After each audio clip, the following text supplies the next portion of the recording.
Former President Trump continued his attacks on special counsel Jack Smith during a rally in New Hampshire yesterday. And this is despite prosecutors pushing for a protective order limiting what Trump can say about the case against him.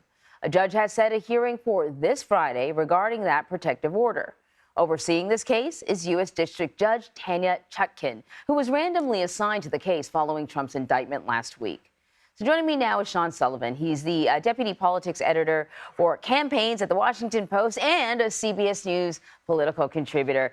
Good to see you, Sean.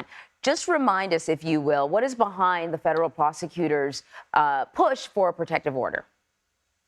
Yeah, good morning. So here's where we stand in the case right now. Prosecutors want to move ahead swiftly in this process. They want to move toward a trial date. They don't want to delay. And so as part of that, they want to be able to share the evidence that is at the center of this case with the defense so that we can move ahead with this process so that it doesn't delay. But what they have said is that they are concerned that if they do that, the former president might share some of that publicly because he has a history of using his social media accounts to attack prosecutors, to attack political opponents, to attack critics.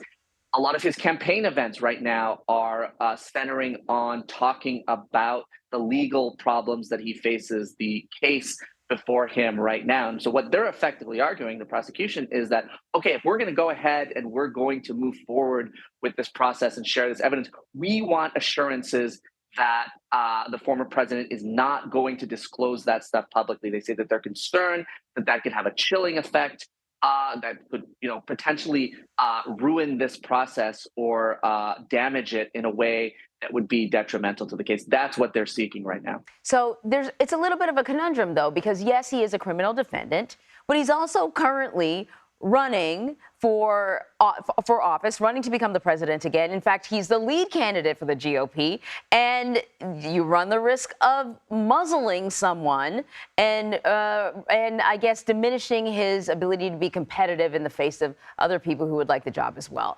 Can you talk to me about Trump's lawyers' argument against this? Yeah, we really are in uncharted waters, both legally, for the reasons you point out, and also politically, because we haven't seen a candidate, or let alone a former president, be in a situation like this. So the argument that we're hearing from Trump's lawyers is, look, this is too broad. This goes too far. You are now infringing on free speech. You are now infringing on his First Amendment rights.